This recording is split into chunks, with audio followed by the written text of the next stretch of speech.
What's up, guys? It's your man Donovan Sharpe, and welcome to the first Shots from the Pillbox podcast. And how long? Like, how long has it been since we've done one? Because the last one I think I remember doing with you was back maybe in 17, like 4 years ago. Probably 2017. That's many years and many income brackets ago for me. Hey, you and me both, man. You and me both. For those of And you guys, let me just state for the record, Donovan. I've told you this off the record, but I want to tell the folks on the record that you serve as an inspiration. When I was a voice for men as a columnist, you were with Roosh of the Return of Kings as a oh columnist, yeah, yeah, and both of us giving each other encouragement as we approach things from the red pill space from the sports angle, that's right. and had some issues with, I was caregiving for my grandmother. Things weren't right financially. And Right. then I watched you build your empire from starting with the initial hiccups that any content provider goes to early on, Sure. Yeah. to building an empire to damn, man, you have a conference going on. Brother, Man. you are putting in work. Hey, and for those of you guys who are not familiar with Ty, Ty knew me before I went to YouTube. We were doing this Red Pill Sports podcast on SoundCloud before I even went to YouTube. So Ty and I, dude, I think you and I first talked, I want to say back in 15, maybe 16, something like that. 15, 16, we exchanged DMs. You were under the sharpshooter handle. That Yes. was the first one that YouTube and the Sisterhood got Oh God. canceled. Right.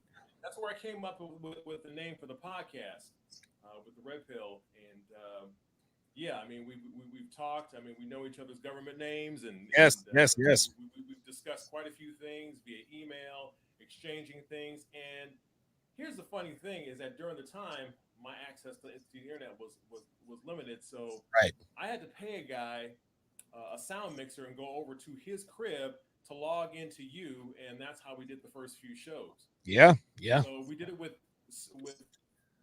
baling wire and duct tape, but we made Hey it work, man. my brother. We made it work. Hey, we made it work, man. And We're like moving those are on up, like hey, Wheezy, like Wheezy and George. real yes, right. To the east side, right? We finally got a piece of the pie. So yeah, just so you guys are like, well, who the hell is this other guy? Nah, man, like, dude, me and Ty go way, way back. Like, he is the original TSR OG. So what this is going to be, guys, this is going to be a weekly sports podcast. It's going to have we're going to talk about things from a red pill angle. And so let's go ahead and get started, man. So what we're going to, the first topic, so today's topics, we're going to talk about Sha'Carri Richardson and her drug suspension. We're going to talk about the two Namibian female runners who were essentially banned from the Olympics because their natural testosterone levels were too high. We're going to talk about the abject disaster that is Pittsburgh Steelers quarterback Dwayne Haskins. We're also going to talk about Paige VanZant, a former MMA fighter who has now gone to OnlyFans. Then we are going to talk about the Portland Trailblazers head coach Chauncey Billups getting hired, and all of a sudden everyone wants to drag up his sexual assault allegation back in '97. And we're going to round things off talking about Paul Pierce being fired from ESPN for having strippers in the background on an Instagram live. So this should be a very, very interesting conversation, to say the least. So let's go ahead and get started here, Ty. Give me your now. Most people are well aware of Sha'Carri Richardson. Sha'Carri Richardson, she blew away the field in the 100 meters.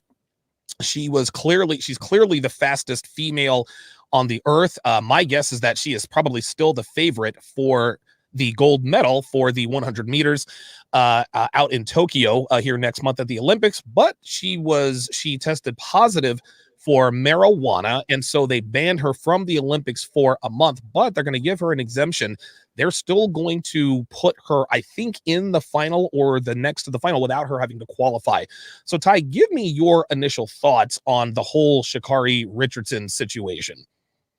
Well, let's do a quick bit of housekeeping here because Okay, let's do it. briefly, but not extensively. Okay.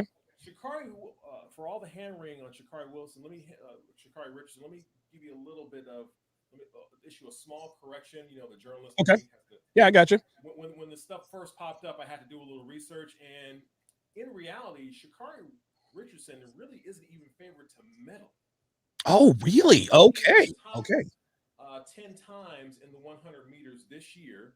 Okay. And at the very top, ironically, is a Jamaican. Of course. Right. Exactly. Dina Asher-Smith is the second. Okay, Shelly-Ann Fraser-Price, who's been in 2 other Olympics, and I think she's won gold in 2 out of 3. Okay. I think she ran the last one. Dina Asher-Smith is the second fastest time. She's a sister out of Great Britain. Okay. And you go down the list, and Sha'Carri's best time would put her 6th in the year. Really? Blessing Okakbade, Elaine Thompson of Jamaican. 2 of the top 6 or 2 of the top 5 are Jamaicans.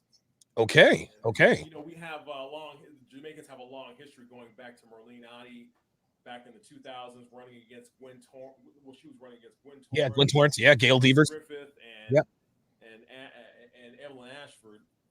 So the first thing I thought of is, why is everybody so mad? Why so serious, as the Joker might say?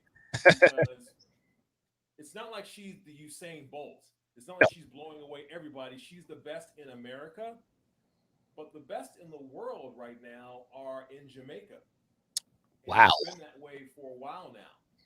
Now, here's the funny thing. We tend to frame these issues, Donovan, through our historical frames of reference. And American exceptionalism can be a disease in many ways. Yes. We can talk about politics and how we've overextended ourselves and just yes. In other places. But we also have that issue where every time we frame this issue when it's discussed in American media, it's about through the frame of reference of the war on drugs. Right. Which we all know the way they get into brothers' cars, especially, is I smell weed, and they try yes, to use of course, to run to try to search things, put you in custody. Yep. And that's why a lot of times the cops don't really want weed to be legal, right? Right. So, what we don't understand is that the rest of the world, when it comes to our mores, aren't on our schedule. That's right. So as I look down, so it's like one of the talking points is you don't want black girls to succeed. Excuse me. I see a lot out of the top 10 100-meter runners. I see a lot of black girls here. Right. Shelly-Ann Fraser-Price. You can go look her up. Dark-skinned Jamaican chick. Dina Asher-Smith. Dark-skinned sister from Great Britain. Maria Jose Talou, who is from the Ivory Coast. That's the French name. Right. You can go. The only white girl in the list is Daphne Shippers from the Netherlands. Wow. So you have to ask yourself, all these black women were able to follow the rules. And I saw something the other day on Speak for Yourself with Marcellus Wiley, and he was talking about how Percy Harvin once told him that he never played a game in the NFL high when he wasn't high, right? Yes. Wow. What I did not know that. in the wow. NBA and the NFL is they'll tell the rookies come in and don't pay the stupid tax. And the stupid tax is when the test is coming. Yes. Right. With 100 meters and with track, it's always about in competition or out of competition. Correct? Correct. In competition, according to the rules, because it's not whether you test positive, it's the levels. Right. So according to the levels, if you can actually smoke 48 hours before competition and immediately after competition, right, on the next day. That's right. The only way you get those levels is if she smoked on the day of the competition. Wow. And that, my friends, is called the stupid tax. Wow. Sorry, people that is called the stupid tax. Listen, Ty, people are under the impression they bought her explanation. Now, Sha'Carri Richardson said, well, the reason I tested positive for marijuana, and by the way, let me just quickly frame who you are. Ty is one of the most knowledgeable. He's one of the most knowledgeable guys in sports I've ever met. This dude knows everything there is to know about men and women's tennis. He's big into MMA. And when it comes to this kind of stuff, the facts that he come with are rooted in fact, because of course he is a journalist at heart.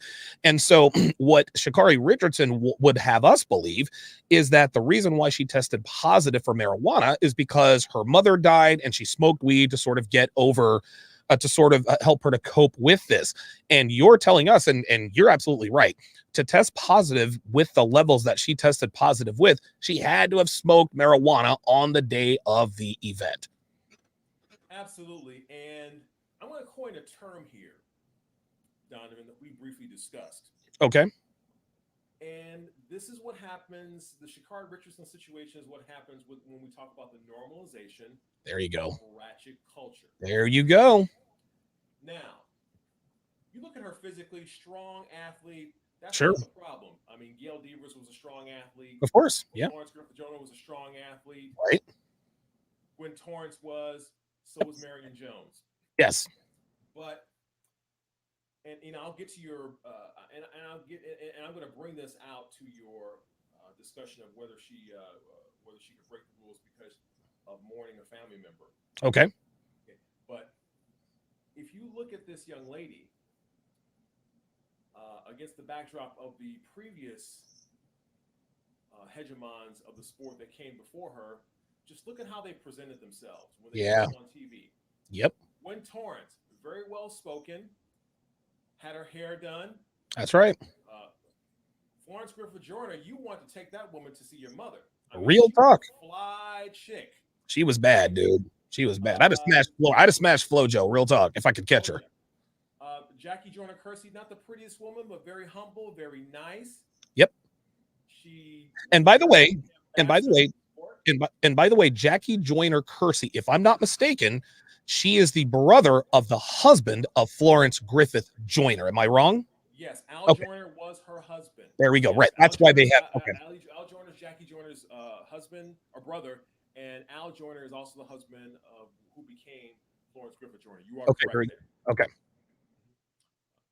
Now, I saw how these women come on TV. They present themselves. Even Marion Jones, when she got eventually busted in the Balco scandal, right? She had a nice blazer, pantsuit, hair done, face clean. And when I heard that Sha'Carri Richardson was going to come and face the music, and to her credit, she did face the music. She did. But she came on there with the Mothra eyelashes and the yellow hair that wasn't even done. Oh, yeah. At least put it into a bun, put it into some braids, put it into some pigtails or something, perm it out in the front. Do something. But you look like you just came from, the club and smoking out. Yeah, right. Yes. And to me, that just shows, and to bring that to this excuse they make, and look, God bless, rest in peace to her mother. And if she wants to self-medicate in a vacuum, I can understand that. Right. Well, listen, Donovan, my day job since I've come up here is I'm a Department of Transportation commercial driver.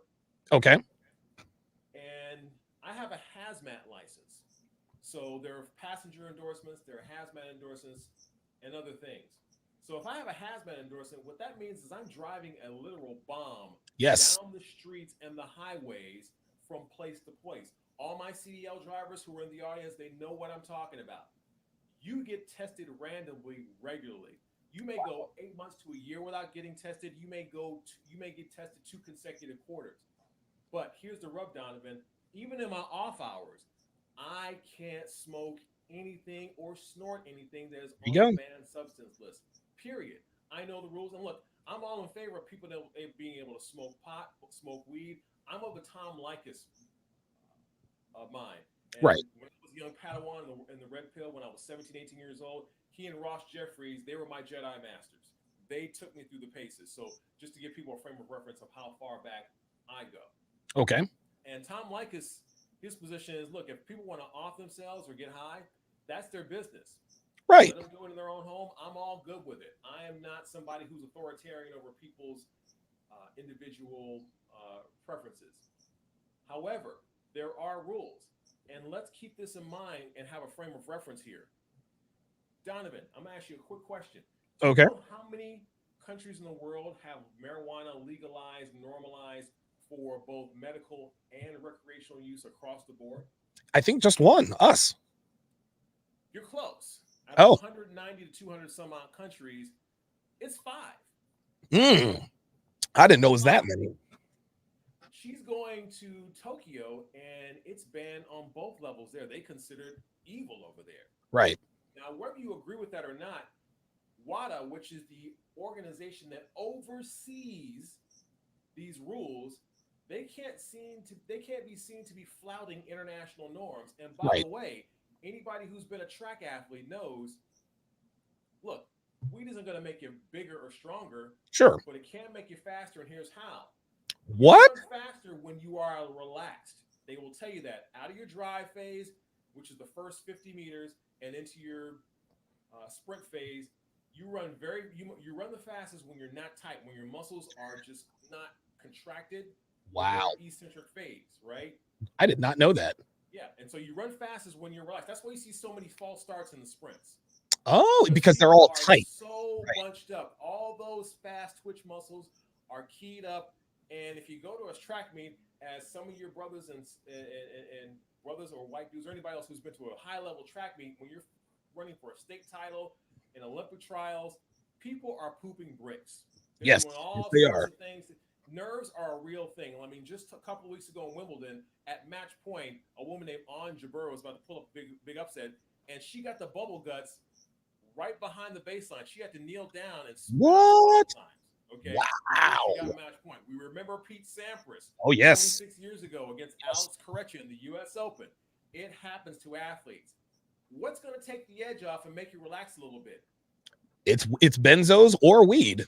Maybe taking a little toke, and Yep. that creates a what? A competitive advantage. Wow. Wow. How many? Let me ask you this: just given what we know now about, I guess, weed making you more relaxed, how prevalent do you think this is? Well, hell, it can't be too prevalent, but I think this is the first time we have ever seen an Olympic sprinter banned because of marijuana. Is this something they just started testing for, or is this something they've always tested for? Well, it's been forever. And by the way, she wasn't banned. People they're Suspended. banned because her 1 month suspension. That's all she got was a 1 month Yeah, suspension. man. Just You got off light. with Tokyo Olympics. For a frame of reference, let's go back to Michael Phelps and all Okay. the people who are approaching it from a racial angle want to. Oh, yeah. Yes. And even the brothers are checking them. Even brothers and some sisters are checking them as well. Because you go back to the Michael Phelps situation. Well, Michael Phelps smoked a bomb. Well, first of all, he wasn't stupid enough to get caught a test. He essentially somebody dry snitched him by Right. taking a picture of it. Right. Right. Smoking a bomb. But you cannot revise history. Michael Phelps lost sponsors. Yeah, man. He lost several sponsors, and he had a 3-month ban. Woo. Now they do test for it, but they don't test year round. But the bright line they draw is you cannot do it in competition. You make rules for you make rules for the norm and not the exception. That's right. And you don't want to open up a can of worms because Donovan, would you like to be a judge at a track and field competition where the javelin thrower has been toking? Fuck. Oh my God. See, there we go. There you go. Motor skills are a little bit thrown off, and they think that one line is a judge or whatever, and it's all fun and games until the judge gets impaled, right? Right. That's a damn spear, brother. Hell yeah. Discus. A weapon. How big is a discus? All right. Dude. Somebody misthrows a discus the wrong way. Somebody dies. Somebody's getting beamed, man. Yeah, man. Somebody dies, dude. Here's what I think. And speaking of Michael Phelps, this is interesting to the people who want to point to, oh, this is racial and this and that. You just drew two very important comparisons. Number one, Sha'Carri Richardson was only suspended for 30 days, 1 month. Michael Phelps, 90 days. Number two, Sha'Carri Richardson failed the drug test. Michael Phelps did not. Number three, and most importantly, for those who want to say that this is a racial agenda, Michael Phelps lost sponsors. Nike came out in support of Sha'Carri Richardson and said they are not dropping her as an athlete. So once again, and this is a sign that Western culture is really starting to erode the culture of the world. We are making it okay for females to get away with breaking rules. But Donovan, they suspended her for a month. That's not really a punishment, right? The punishment clearly did not fit the crime. And listen, I agree with you. If you want to smoke weed, like if you live in the if you live in a state where weed is legal, by all means, do what you got to do. Listen, you guys know that I'm no stranger to the, to the sugar booger, the nose candy. It is what it is. But when it comes to, like, this woman has worked her whole life for this moment. And for her to dude, she damn near threw away everything because she decided to smoke a little bit of green on the day of the event.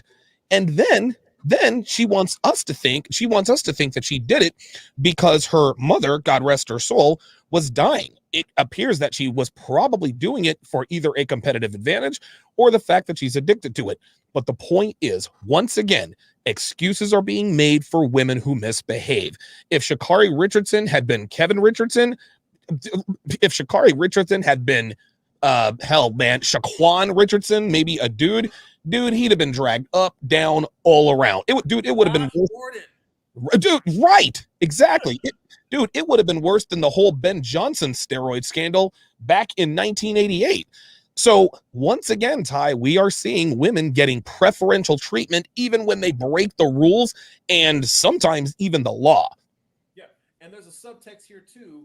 Is it's particularly, and it's particularly my sisters, and that's why I call it ratchet culture. And let me give you Mm-hmm. an example.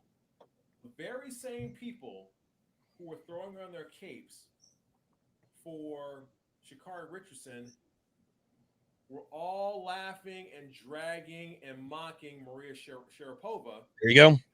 who That's right. got banned for a substance that had just been publicized Yes. like 3 months before. Yes. And it was a situation where I thought it was geopolitical, but that's just my political side. I believe you on that. I'm with you on that. Yeah, because typically what they do with a substance is they'll put it on the watch list and tell everybody it's on the watch list. And before they start issuing penalties, they will find out first how long it takes you to get it out of your system. Right. And then they will issue an email and notify everybody by its common name. Now, if I were to tell you if you were an athlete, I were to tell you that acetyltoxic benzoic acid was going to be banned, you would say, what? I don't know what that is. It's not on any of my supplements. I'm not going to use it, and it's not going to be a problem. Then you come back and get popped 3 or 4 months later for acetylbenzoic acid. Right. And you ask, what did I do? What'd you take? Well, I took aspirin. Acetylbenzoic acid is aspirin. And that's Yes. what happened to Maria Sharapova. She got an Yes. email saying that something called meldonium is going to be, which was prescribed by her doctor Yep. for a family heart condition. She provided the records. That's going to be on the ban list. She didn't know what meldonium was because in Eastern Europe they call it by its trade name, miltronate. But she said, Oh. mistake. I made a clerical error, but they tried to ban her for 2 years. Yeah, man. They cut it back to the lowest, which is 1 year and a half, because the competition for arbitration of sports says she wasn't an intentional doper. She didn't do this on purpose. Right. Okay. And that was obvious. And she still lost a year and a half, which at the back end of her career, she was still able to win majors. Yeah, man. Career. Yes. Sha'Carri Richardson has 3 more Olympic cycles at the very least. When you look at somebody like Merlene Ottey going back from 2004 all the way back to 1980, she was competing. Or Allison Felix. Or Allison Felix. Yeah. Mount Allison Felix. I mean, we've known about her since 2000. Jesus. Yeah. So right. She's got 3 more Olympic cycles, but it's specifically in this country. We also we love to. There are people in our community that want to let Black women get away with breaking rules, and that's just a part of ratchet culture. And you want to know the sad part about this is if you can look, I'm going to try to get a close up of Sha'Carri Richardson. If you look at her face and her features, you can tell that underneath all of the Ronald McDonald hair and the piercings, she's actually a pretty girl. She's a good looking chick, man. I have no idea why. I don't know, man. Maybe this is just above my pay grade. But I'm going to tell you what, man, I don't know why someone who is this beautiful would, I mean, look, she's got all sorts of tattoos. I don't know why someone like her would just destroy her body like this. It doesn't make any sense. Yeah. And yeah, it's trickling down into the broader culture. There's a young lady I know that works as a receptionist, and she's about my height, and she could be a model. I mean, really. Wow. Used to model contests, so there are women who think they're models. She could Of actually do course. it.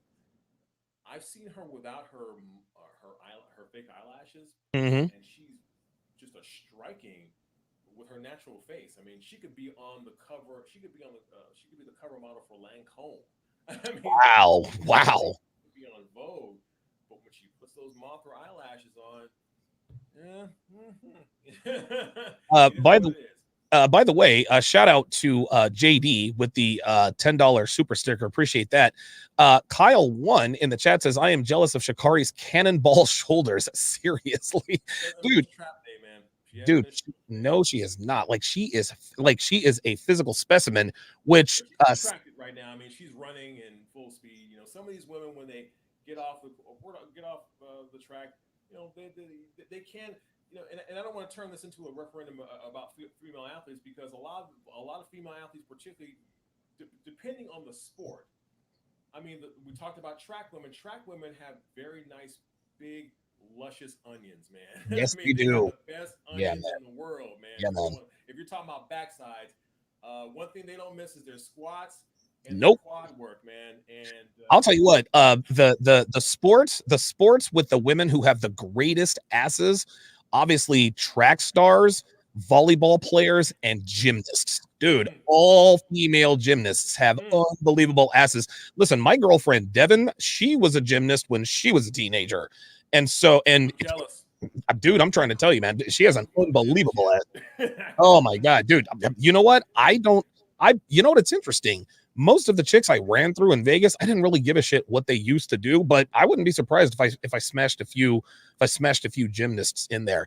Speaking of her unbelievable physique, that actually helps us to seamlessly transition to this Namibia female runners banned from the Olympic 400 meters over high testosterone levels. So it says, this is on ESPN.com. It says two 18-year-old female runners from Namibia won't be allowed to run in the 400 meters at the Tokyo Olympics after medical tests showed that they have high natural testosterone levels. This makes them ineligible under the same contentious rules that have sidelined South Africa's Caster Semenya. The Namibian Olympic Committee said Friday that the two runners, Christine Moba and Beatrice Messalingi, had been withdrawn from the 400. They will now, quote, focus their full attention on the 200 meters. Namibia's Athletics Federation says World Athletics testosterone rules only apply to events between 400 meters and a mile. Before this year, both teenagers were relative unknowns. Let's see. Mbama ran a blistering 48:54. Jesus Christ. To win a 400 race in Poland on Wednesday, which was an under 20 world record and the seventh fastest time ever recorded for a woman in the 400. It was also the fastest time in the world this year, ahead of all of the big games. Miss Lingi's 4:49:53 at a low level meet in Zambia in April stands as the third fastest time of 2021. The time spurred World Athletics to conduct, quote, medical assessments on the two at their current training camp in Italy, the Namibian Olympic Committee said. The results indicated that both have high testosterone levels, the committee said. It is important, it said, to understand that both our athletes were not aware of this condition. The situation is reminiscent of the controversial sex verification tests conducted on teenage Semenya at the 2009 World Championships.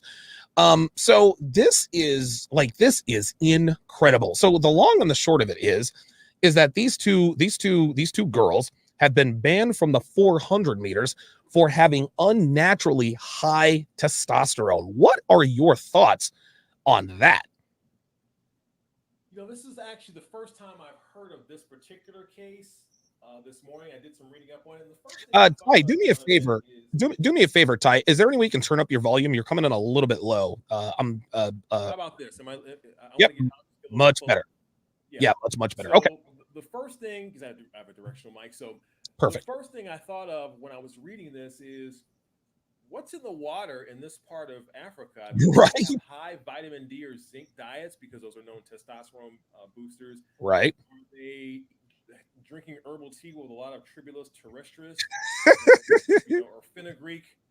These are herbs that have been known to boost testosterone, and those of us in the red pill community know as we get older, we like to take you need to take more supplements to be able to take care of your girlfriend in the right way. So, I understand the use of testosterone as a person, but there's also natural ways that it can get in your diet. And it was important that WADA said that these young women weren't cheating, otherwise they would have been banned for all events. But they're differentiating between the 100 and the largest sprints, where I guess it has to do with explosion out of the blocks or whatever. I don't know all the explanations, but the first thing is, what's going on in the water in that part of Namibia, in that part of Southern Africa, because we all know that on the more malignant side, kids are still being born with birth defects Of course. in Vietnam, and we left Vietnam 45 years ago. Yeah. Yeah. So just because of what's in the water, the Agent Orange and all the other toxins in there, so that stuff can tie to your DNA. So I'm just wondering what's going on down there. I don't want to get you in trouble with your channel, but we had some other discussions of things that are going on Yep. in America and in the Olympics right now, which are very, very different, but prove. But those are situations where there are arguments as to whether people born a certain way, Right. can be can kind of mitigate those birth attributes and still compete with people fairly that were born another way. Wow. Listen, way to trickle through that minefield, man. I'm gonna tell you what, man. That was some verbal jujitsu. Here's the comparison that I will make. Let me ask you this.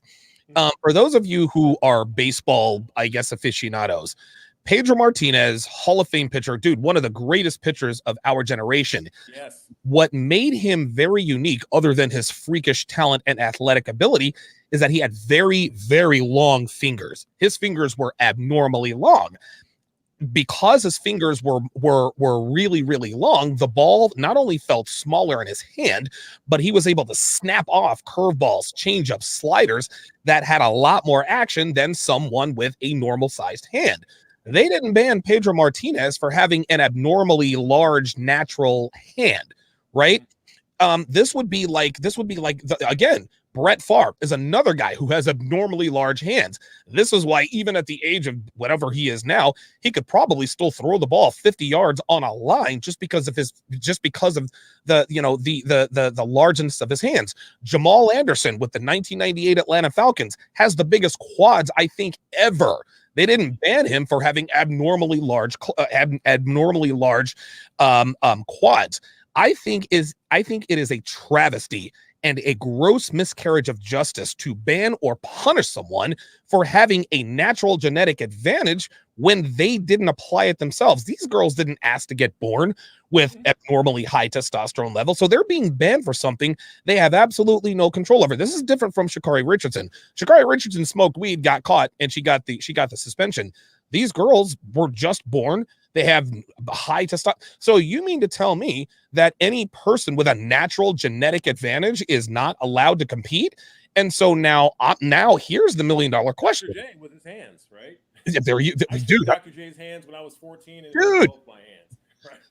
So here's the $1 million question. If these had been two white athletes, two white female athletes with abnormally high testosterone, would we still be having the same competition, or would they just say, hey, they've got a natural genetic advantage, let them run the race? That's a really interesting question. Here's the interesting thing. It's less about race than it is about where you're from in terms of the global South versus the global North. Okay. And the people who make these determinations are disproportionately from the global North on the ILC and WADA. Yep. I've always said for years that there needs to be more people from the Arab countries, from Africa, from South America on these boards making these decisions outside of just Spain and France and Canada and the United States. I have more sympathy for. I mean, we talked about FloJo for a bit, right? And people like to protect her legacy, but I've always said that she was on.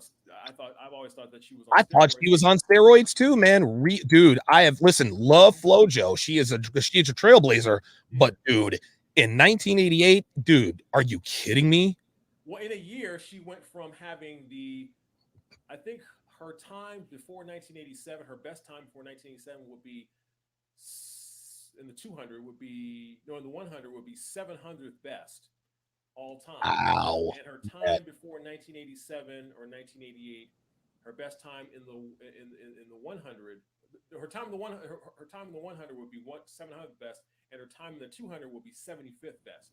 Wow. She was 26 or 27. You Jeez. don't go from being 75th or not one of the top 5 in the world to setting a record that 32 years later people still can't come close to. Nobody jumps half a second in the sprints No. from 26 to 28. No. So No. these young It women just doesn't happen are that already way. fast. So if they're fast at 18 and 28, they're probably going to be fast at 25, right? So they're already at the top of their age group. Marion Jones was always at the top of her age group. So I'm going to give these women some leeway. And if you want to cape for somebody, look out for these young ladies because they probably didn't do anything wrong. And frankly, look, if you're from Sweden or if you're from Great Britain or whatever, maybe you should consider doing some training in Namibia. I don't know. Dude, I'm trying to tell you, man. I don't get it. And yeah, I mean, you have so much hand wringing over performance enhancers, but everything is just so unevenly applied in certain areas, in certain ways. It's geopolitical because, I mean, the stuff that they're still trying to ban. They're telling the Russian athletes, hey, even though it's 2021, 5 years later, you can't even have your flag raised. Yes. So right. politics has got into all of this, and I think those are the young women that we need to be advocating for because, frankly, at first blush, I don't believe it's fair unless you found something that they were doing training wise or putting into their bodies that's unnatural. And they even said themselves, these are high natural testosterone. There you go. Here's the deal, Ty. Here's the deal. And a lot of people think this is controversial, but facts are fucking facts. Black people, we have superior physical genetics. There is no doubt. Dude, I get white guys in my comments in my chat all the time. Well, studies show. No, fuck your studies. Listen, man, 8% of all of the baseball players who have ever played Major League Baseball in history, 8% of them are African American. Yet 4 of the top 7 home run hitters of all time are black. Bonds, Mays, Aaron, Griffey. 4 of the top 7. Dude, most home runs of all time, 8% of total Major League Baseball players. 77% of players in the NBA are black. I think it's like 76% of all players in the NFL are black.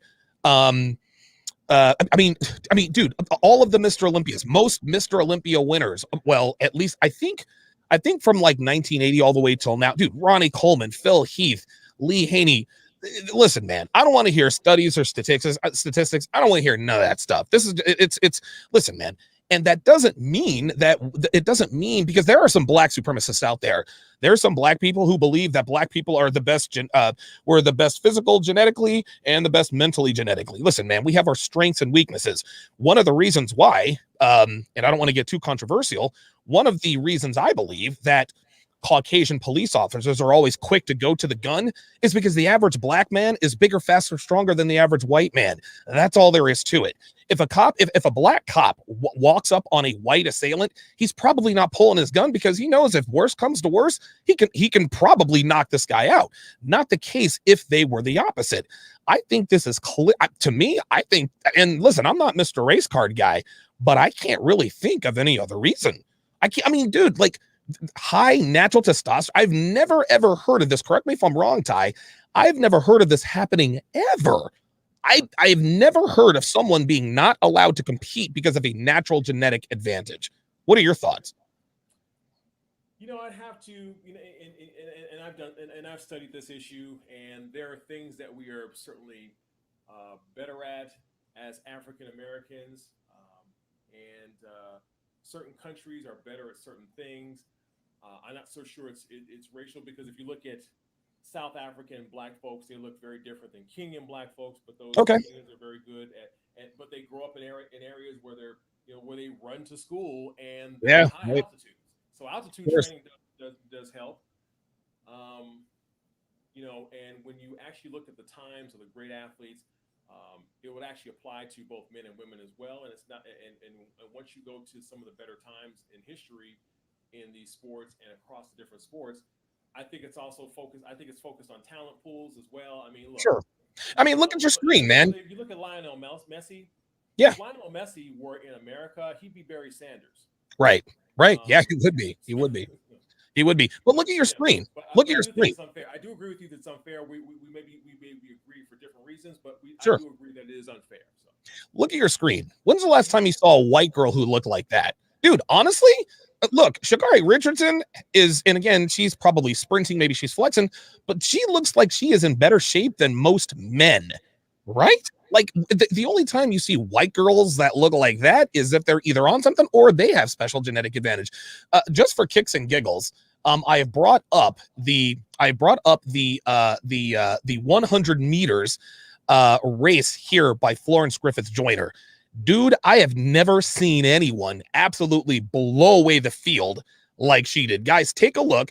This is in Indianapolis back in 1988. Which one is Florence Griffith Joyner? It will be very clear. Here record of 1070s. Whoa, that's really loud. Hang on a second. All right, there we go. 6 held by Evelyn Ashford.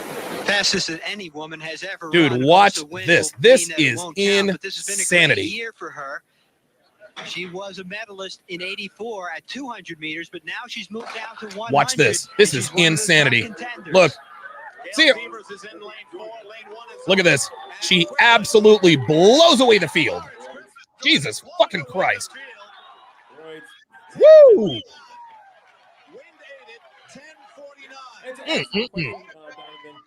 Yeah. I mean, Jenny Adams was the top hurdler for many years. And she came from America. The top 110-meter hurdler for about 7 or 8 years has been a Chinese guy. I think it has to do more with big talent pools because, look, the best athletes in terms of performance in the world, for example, in the NBA, are people that come from are black people, but we are black people with diluted blood. I mean, some of us are light skinned, some of us are brown skinned, but very few of us are very, very dark skinned. That said, when it comes to talent pools, we do rise to the very top in many sports. So yeah, I mean, it's a debate that can be had. But you know, we do have things that happen to us here that give us reality checks. Yep. Look, these brothers go into MMA and they do well, some of them. But you know, Evander Holyfield remember he started when he started boxing. He said he was told that white boys can't fight, and then one guy smoked him, and then smoked him a second time. And That's right. Made him pick up his game. So but again, pools and effort. I agree. But you know, there are such things as population groups. But I think people with America's does better because we have a huge talent pool. But China does well in everything because they have a huge. They have a huge pool. Period. They have a huge pool. 1 billion people, you're going to find a lot more variance in populations, and you know, you can go either way with this. But I think we do agree that this is unfair what's happening to these young women. So. Okay. The Neologic says we were bred for hundreds of years of hard labor. Here's the result. I agree, man. Look, dude, even when I am completely out of shape, when I am just not anywhere near my fighting weight, I still have definition in my traps and my shoulders. My legs are still, the only place I gain weight is my midsection. Now, that could be said about, I guess, most men of a certain age. But again, to deny that. Russia or Poland, man. Those men out there and Serbia, some big boys, huh? Europeans, oh my God, they go hard, and they're exactly the same. And I don't believe in the breeding thing because we have more. Black Americans have more white blood because those same slaves that you're talking about used to fuck with the white girls. They used to fuck with the white girls. Their blood was diluted by their slave masters. Yeah, that's true. That's true. Hey, look, not only by the slave masters, but the slave masters' daughters. Hashtag the white girl trap. Okay. Yeah, you don't want none of those problems. Let's briefly talk about Pittsburgh Steelers quarterback Dwayne Haskins. Yeah, Dwayne Haskins. So Dwayne Haskins, I want to say, what year is this? Back in 2000, what is this, 21? Back in 2019, Dwayne Haskins went number 15 overall in the first round to the Washington Redskins. I refuse to call them the Washington football team because it's fucking ridiculous. He was drafted by the Washington Redskins. Now, I remember we as the Eagles, we had a chance. Obviously, we could have. There was no way we were going to draft him because we still had Carson Wentz at the time. And so the Redskins got Dwayne Haskins, and I was like, oh, no. Dwayne Haskins? Are you serious? I thought this guy was going to torch the Eagles for 10, 15 years. Well, Dwayne Haskins, even though he was awesome at Ohio State, set the Big Ten touchdown record with 50 touchdowns, he has been an abject disaster, and it is 100% because of his maturity level. Why do we know it's his maturity level? Because number one, he's already got a fiance, and number two, he's already caught up with an Instagram booty model, asking her to pay him back the $20,000 he gifted her after his wife knocked his teeth out. Listen, give me your opening salvo on Dwayne Haskins and the life and times of this guy. You threw a curveball at me on this one. Yes, sir. Yes, sir. $1,000, man, but I see a brown thing in my face. Real talk, like, dude, this bitch's booty is for reals. Holy moly! Yeah, man, yeah, just cakes. And I'm in the home of Sir Mix-a-Lot right now, so. Oh yeah, Seattle, Washington, and then of course he says after reconsideration, I will be Apple paying the exact amount of L, MAO, OOO, 00, So she's not paying it back. From Black Sports Online, man. Yes. The first thing I thought of when I read the account of what occurred is this is what have happened. This is Dwayne Haskins is Ray Rice had he not swung first. Ooh. Wow. And what it goes back to is this ethos that, and Kevin Samuels has spoken of it, but we've spoken of it for years. Because with men, we have he calls it the implied threat of violence. Right. We have to talk to each other a certain way, because if we raise our voice to a certain level, our fight or flight mechanisms will be triggered, and mostly it's fight. Right. That's right. And some of the nicest that I've done, we've both done times in state correctional institutions and local correctional institutions, and we know that the people who have the greatest manners are convicts, because that's right. You have to say please. You say please and thank you and excuse me if you bump into somebody, because if you don't, you'll get shanked. That's right. Right. So women don't have to live by those rules. That's why when they yell in our face, we just kind of laugh it off for the most part. Right. But what this tells us, a greater example that we've kind of codified in law and in our mores, that men have a greater obligation to manage violence by women directed at us than women have to regulate their own violence. When we're talking about quote unquote sexual assault versus regarding the way women dress, we say, tell men not to rape. Well, how about tell women not to hit? And as we've gone through society, as things have progressed over the years, when we just kind of make light of women hitting men, this starts to trickle down, right? There you go. And the second thing I thought of from a red pill perspective, for those of you who may not know, and let's say the young lady's name, her name is Calabria Gondrzak Haskins. Yes. Red pill perspective. She's the daughter of Grant Gondrzak and the niece of Glenn Gondrzak. Both those guys played in the NBA, but her father, Glenn Gondrzak, I might be getting the two mixed up, but they're both passed away now. But one passed away. Her father, he fucked off his career in the NBA because of cocaine. Yes, right. And he passed away, unfortunately, earlier in this year. Talk about somebody who's going through daddy issues. He's had mortgage fraud. Cases. And so the red pill lesson here is vet the daddy issues of the woman you marry, especially if you are an apex male. There you go. And the reason, and here's the thing, Dwayne Haskins, it's so funny how how these Instagram models, whatever the case may be, they very, very rarely, if ever, get their hooks into veterans, right? They always get the rookies, second, third year guys. Tyler Hero, he knocked up an Instagram model. She got the bag. The stripper that Paul George knocked up, he knocked her up when he was 24, 25 years old. I think when he was with the Indiana Pacers, he didn't know any better. Daniela Rajic or something like that.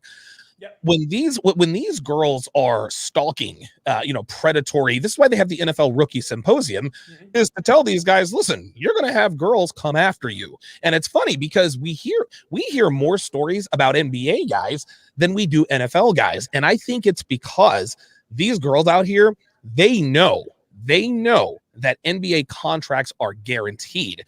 That's why most of these Instagram model stories with Tristan Thompson, whatever girl he's cheating on Khloe Kardashian with, they're always, most of the time they're in the NBA. Very rarely is it about a guy in the NFL, because Dwayne Haskins, even though he was the number 15 overall pick, he doesn't make the kind of money that NBA players do, right? Yeah. It's a natural, women's natural state is soft polygamy. So there you go. They're going to gravitate towards men who are making money, and even relative to each other, NBA and NFL players have different pay structures. They're all making more money than we are. Yep. At some point. Here's the thing with a woman like Calabria Gondrzak Haskins is she kind of blurs those lines, because she's on Instagram, yes, but she's not really in the realm of Instagram influencer like some others are, because she came from an athletic background. Her mother played on a national championship team for Louisiana Tech. Back with Kim Mulkey and all those ladies back in the early 80s. And coach. Absolutely, yeah. In the WNBA right now, playing for the Indiana Fever. And Calabria herself played basketball for Michigan State and was an all-conference selection. Is she related to athletic circles? And so you have to vet whether she has more of the Instagram model sensibilities, or whether she has more of a athlete sensibility, because what you'll frequently see, I came from the University of Arizona, and there are certain women from certain sports that make great wives, because they have been, from the very time they were little, they are habituated, unlike most women, especially in their team sports, to make themselves look good for the greater good of something else, as opposed to women, for the most part, making themselves look good to advance their own interest. So softball players, all the ones I know from the dynasties in the 80s, the 90s from the University of Arizona, they're still married to their first husband, right? Yeah, right. But some of these basketball players, and it can be a little bit tough, because there's, in that league, in that culture, you see a lot more aggression towards men and towards women, a lot more fights. There you go. The WNBA has a lot more domestic violence, and you see a lot more. You don't see as many of the Lisa Leslies and the Cynthia Coopers. You see more Brittany Grinders. There you go. You go. Raquana Williams and Natasha Howard. Yes. Just studs, right? Yes, absolutely. Studs, right? Absolutely. And some of that trickles over, and they're playing these AAU teams with girls like that, and they're more likely to go to fisticuffs with men, and because they may not respect male authority. Is this Calabria girl? And the reason I'm saying this is because I've never, her name is spelled with a K. I was thinking maybe she was related to Dante Calabria, who played for the North Carolina Tar Heels back in the 90s. I think. Okay, gotcha. Oh, okay. All right, very good. Because I remember that team. I think it was a what was it? Jerry Stackhouse, Rasheed Wallace, Dante. Dude, they had some awesome teams back in the 90s. Okay, so now let's go to something a little lighter. So Paige VanZant, Donovan, before you go forward, Calabria only has 13,000 followers. Okay. So she's a nobody. Okay, gotcha. Okay, so Paige VanZant is now an OnlyFans girl. So it says, explained self-proclaimed sex symbol Paige VanZant explains decision to launch personal fan site following, quote, best decision to leave UFC instead of an OnlyFans account. Let us take a look.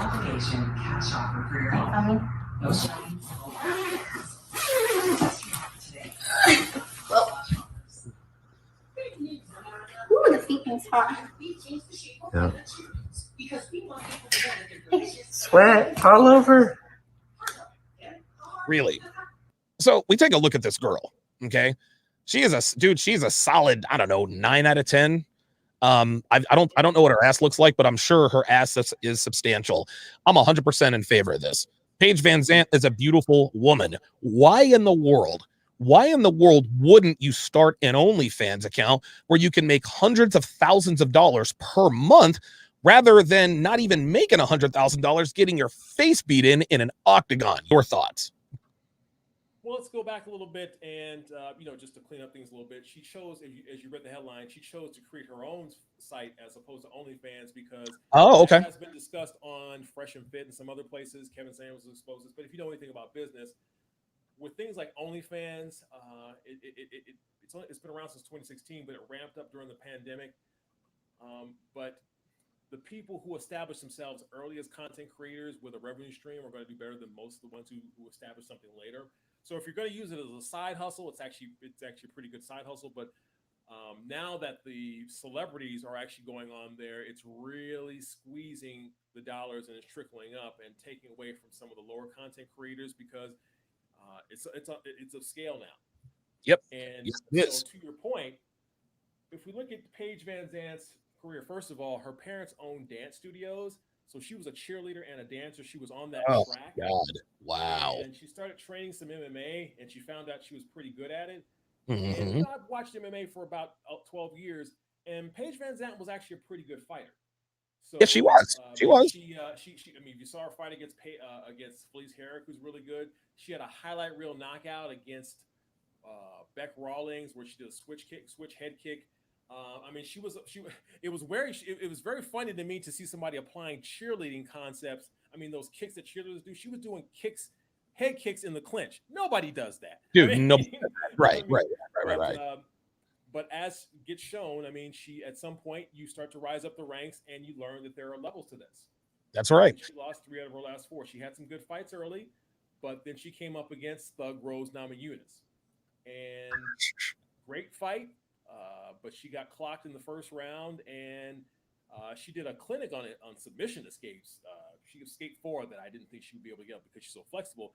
But she lost. She ended up losing the fight by finishing, I believe, the 4th round, her first main event. And then she lost 3 of her last 4. One was to a submission to the karate hottie, Michelle Watterson, a veteran. Yes, the karate hottie, yes. yes. And it looks like it appears that she has gotten some work done on her boobs. Oh, looks like yeah. She listen, good move on her part. She's seen Dr. Nip Tuck. Oh yes, she absolutely has, because she used to be, and I'm gonna tell you what, Paige VanZant is probably no stranger to being less than popular among women who do not look like her. Every time she gets in the ring, like you think of a girl like Amanda Nunes, right? Probably the greatest female MMA fighter of all time, right? Yeah. Right. Amanda Nunes would destroy VanZant if they were in the same weight class anyway. But girls who look like Paige VanZant and again, they always get a lot of hate from women who don't look like her. Listen, Paige VanZant's a beautiful woman, but guess what? She has the genetic advantage. And when she gets into that ring, she is there's the karate hottie there. She's really subjecting herself to, to a little bit of a hatred beating. So I think she made the right choice in quitting MMA. Listen, make money off the way you look, man. Well, here's the thing: is she wouldn't be able to do this if she hadn't created the platform. So she's leveraging the platform that she created in the UFC. Absolutely, I think she would still be fighting if she was. She got cut because she's really not good enough. Right. That's what it comes down to. Her last fight was against a woman named, I think, Amanda Lemos. Okay. And Amanda Hebas.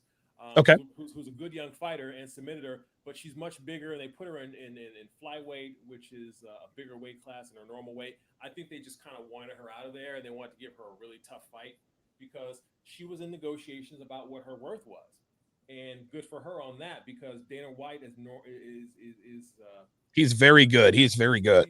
He's known for being chintzy with his fighters. Yes. And going out publicly and attacking the ones who actually behave as businessmen. Yes. With the exception of maybe Conor McGregor. So of course, because he makes money off of on the back end as well as Conor. Exactly. So, but she has a husband whose name is Austin Hubbard, a really good fighter, and he's going to bring in that fighting money. There you go. He's already created the platform. There you go. So maybe she has it, but to get back to the red pill, what you were talking about in subjecting a hate beating. We always, if you're a woman when girls are coming up, you know that there are the pretty girls who get all the attention. Yep. But the cheerleaders really aren't good fighters, right? No. The tough girls in school know they can whoop the cheerleaders. That's right. Can you imagine how demoralizing it is for a lot of yes. when the cheerleader is run up on Paige, piss all to you? I mean, like I said, go back and look at the Felice Herrick fight. She's a veteran who's really good, and Paige destroyed her. If Paige is shin checker, spider monkeying her, man. I mean, she and jumping on her back, beating on her face. This pretty girl is just whooping, and I'll take your man. Yes. Fair, right? It's not fair. Wow. Yes. You know what? It's funny. I consider Paige VanZant to be almost the female equivalent of Dolph Lundgren, right? Mm-hmm. Dolph Lundgren, tall, good-looking guy, obviously movie star looks. He's a box office blast. Dude, he can fight. He's got like 6 black belts and like 6 different martial arts. Mm-hmm. And the dude is a rocket scientist up top. He's got like 2 microbiology or some sort of engineering degrees. And he's tall. Dolph Lundgren literally has it all. He is, dude, right? That's right. That's right. The only thing he couldn't cheat his way out of was on December 25th, 1985, in Moscow, Russia, when he fought one Rocky Balboa out of Philadelphia. But yeah, man, girls who look like Paige VanZant shouldn't be able to throw hands. They just shouldn't be able to throw hands. Guess what, man? She's got nothing left to prove. She showed the world, you know what? I might be a pretty girl, but I ain't no goddamn pushover. Because when it comes down to it, Paige VanZant could whoop dude. Of all the women in the world, Paige VanZant can whip just about all of them, except for maybe some of the ones in the upper echelons of UFC. Holly Holm, Cyborg, et cetera. But listen, man, I don't want to say she's the unicorn, but she's very close. I like the super chat here. Yeah, we kind of agree with the Neologic. She's smart enough. She's proved herself as a badass. Yep. OnlyFans, or the site that she's going to, which is her personal site. It's not really yep. It's probably to do like fitness content and a few bikini pics, because she looks good enough and has a good enough platform that she doesn't have to do the spread eagle pics. No, of course not. Of course not. Monetize it. She's going to get 800,000 hits when she just puts up bikini pics. And I think she found that out from Instagram. Look, I can monetize this. That's right. That's right. You don't hate the player, hate the game. Women have more avenues nowadays to monetize their sexuality. Why not take advantage of it, particularly during the pandemic for a long period where people just weren't getting out. We're just now getting out again. But I mean, God bless her, and Godspeed. She's a very sweet young lady, from what I hear. Yeah. She's married. She's probably pretty soon going to start doing some. Start having those eggs of hers while they're still fresh, a la Ronda Rousey, right? That's right. That's right. Just came back last night, and she. Oh, how did she do? And she won. She won by finish. It was okay. Wow. Jesus. They did a pre-interview, a little feature about her and how she was sort of in a dark place for a while, and she didn't like. I think what put her in a dark place is Amanda Nunes knocking her out, and then losing to Rory Pennington. But probably she was. But consider she was. I translate to that to mean is she needed fulfillment. Yes. And what did she do? She married a kickboxer. She had a couple of alpha babies. That's right. And now she's overjoyed. And now she can come back and fight. Yes. And now she's back and ready to fight because she's in a happy place. Why? There you go. Because she was about to hit the wall without babies, and she needed that fulfillment. She needed that family atmosphere. And look, a sport like MMA, and to a lesser extent tennis, you train for 5 or 6 weeks, you fight, and then for the next 6 months, you get to hang out with your kids. You get to train with your kids there. Yes. Having kids is important to women. Let's not beat around the bush. Get it there. Don't get it twisted. Not a bad thing. Good stuff, man. Way to put a bow on that. Let us now talk about Chauncey Billups. So Chauncey Billups recently became the head coach of the Portland Trailblazers. And for those of you guys who don't know who Chauncey Billups is, Chauncey Billups played for the Celtics for a while, but he is best known for being the point guard on the 2004 Detroit Pistons team that upset the heavily favored Los Angeles Lakers, who had obviously Shaq and Kobe. They also had Karl Malone, Gary Payton. They had literally an all-star team, and Detroit destroyed LA. I think they won that series like 4-1, something like that. Yep. Larry Brown was a head coach. Punch me in the face with that one, Donovan. Yeah. Hey, my bad, man. Hey. Listen, the score is still 27-3, right? Detroit has 3 titles, LA has 27, but yeah. Oh, 17. I'm thinking of the who am I thinking about? LA. I guess I'm thinking about another team. There you go. So Chauncey Billups was recently hired as the Portland Trailblazers, and a lot of people in sports circles believe that he was brought on to, I guess, assuage the concerns of impending free agent Damian Lillard. Damian Lillard has expressed indirectly that he might not want to stay in Portland, and so hiring a players coach like Chauncey Billups was sort of a strategy that may or may not have backfired at this point, but there are now talks about a 1997 sexual assault allegation, and they brought this up at a news conference when they introduced him as a head coach. What are we doing? 1997 is 24 years ago, almost a quarter century ago, and they want to bring up an accusation? What are we doing? You know, Donovan, the first thing that came to mind when I saw this was what happened to Nate Parker. Yes. Okay. Nate Parker, he's a director, but for a long time he was an actor. He's been in tons of stuff. He's a young brother. But back in the great 90s, debaters, the great debaters, the Tuskegee. Yep. Absolutely. Mm-hmm. I think he started something like that with Gabrielle Union. He's been in quite a few things. Right. But before he was a director and an actor, he was a scholarship wrestler at Penn State. Yep. And during the course of his time at Penn State, he was accused of sexual assault, went to trial, and he was acquitted. Fast forward to about 13 years later, while he's trying to build himself out as a director, and he had a much celebrated, he had The Birth of a Nation, which was a biopic, which was a docudrama that he wrote and directed and starred in about the life of Nat Turner, who led the slave revolts back in the 1800s. And he got his movie purchased by Fox Searchlight at Sundance for about $20 million. It was considered a breakthrough because Black directors weren't necessarily getting the shine that they needed. And he was considered a pioneer in that sense in terms of doing more content and carrying on the legacy of guys like Spike Lee and right. Ray. There you go. So, but doing things that are more documentary based and more historical based. Well, guess what happened with Nate Parker? As soon as he was starting to get his top shine, the gatekeepers of Black media, who are Black women, this is what you've heard me say this for years, Donovan. When gender and race conflict and intersect, Black feminists will always choose gender. Look at Jamel Hill and all the rest. Yes. Okay. And so that's why this past year, obviously there was a lot of stuff going on with police brutality, Black Lives Matter, whatever. But there was, I call some of these people the Black Lives Matter only when we're dead crowd, because when it comes time to give us due process, they don't care about that. That's the language of rapists, right? That's right. With Nate Parker, what happened was in 2012, his accuser actually killed herself. So they were trying to tie that, his acquittal. So they were trying to make him walk the plank to allow him into polite society. He had to walk the plank and apologize for her death for some reason, I guess. Unbelievable, dude.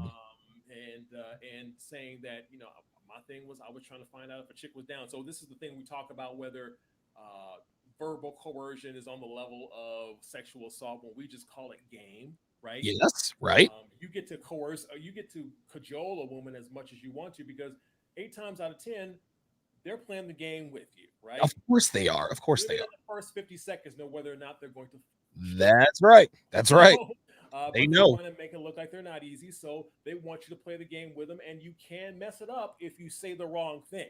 There you Right. go. Yep. So that's what he was doing. So with Chauncey, another thing I thought of is, look, my friend texted me something about this. He's like, Chauncey's been on ESPN for years. Yes. Why And not? nobody said anything. Nobody said anything about it. Not a word. Not a word. And this is against the larger backdrop of the lack of access for black coaches and how we keep moving the goalposts for them. For example, we keep telling them, hey, and I personally, I have friends who are in the NBA coaching assistant pool. We've just discussed it. I'm not going to name names. Of course, right. But, You're well connected in that way. Right, exactly. So, but we tell them, hey, work your way up through the G League or through assistants. And then we give Steve Nash a job. Right. No coaching experience whatsoever. Right. So what we're seeing now is, frankly, it's an overcorrection because, the way it should be is, if this is about qualifications, we should have 7 or 8 years where 80% of the coaches are black, just to see if they can prove themselves. Right? Yeah, of course. Of course, sometimes they're going to be 80% white, sometimes they're going to be 80% black, right? And so we're getting a lot of black coaches getting opportunities. Monty Williams is doing well. Yes. Lou has proven himself. Yes, absolutely.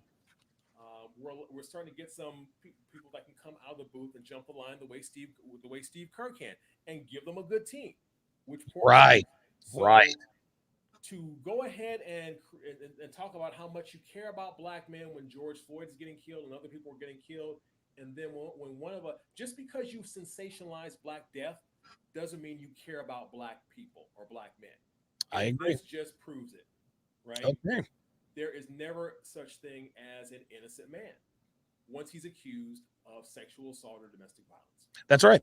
He is guilty. He is guilty till proven innocent. We're going to go ahead and leave it there. We were going to talk about Paul Pierce. I think we're going to save that for next week. I've got I actually have a call here in 5 minutes. But listen, Ty, this was absolutely this was great. A lot of good information, great conversation. And I look forward to doing this with you again next week, man. Yes, sir. All right, guys. That's going to do it for this edition of RP Sports Shots from the Pillbox. You can find me on sports droppings, by the way, on my blog. So. Oh, by the way, so you're not on Twitter anymore, correct? I have I have my Twitter accounts. I'm on appeal because of all people, I tweeted something at somebody else in Jamel Hill, and oh boy, of course. I'm still waiting 8 months later on the appeal. But you can find me on sports droppings, USA.blogspot.com, and my Twitter account that I'm using right now is shots_drop, which is my tennis account. Okay, very good. You can also find me on Upon Further Review on COVID, which is my podcast on various issues in the world of sports and COVID. So. Perfect. That's going to do it. We will see